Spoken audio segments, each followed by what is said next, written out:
కేంద్రపాలిత ప్రాంతమైన Puducherry labour act ప్రకారం ప్రభుత్వం అమలు చేయవలసిన కనీస వేతనం తక్షణమే అమలు చేయాలని యానం మిల్క్ బాయిలర్స్ అసోసియేషన్ సభ్యులు డిమాండ్ చేశారు.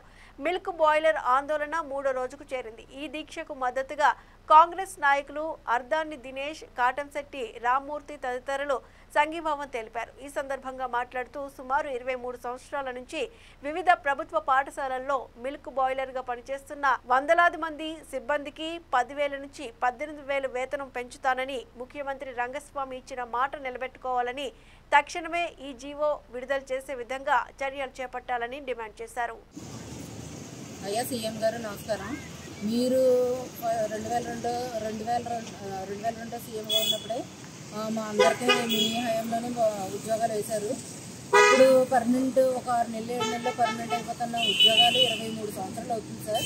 ఇప్పటి వరకు మాకు ఏ అతిగతి లేదు. దయచేసి మీరు చెప్పిన ప్రకారం వర్క్ ఆర్డర్ లేదు, వర్క్ జీవోలు అయితే రిలీజ్ అవుతున్నాయి కానీ సాలరీ ఇంక్రీజ్ జీవోలు అయితే మాకు రిలీజ్ కావట్లేదు సార్.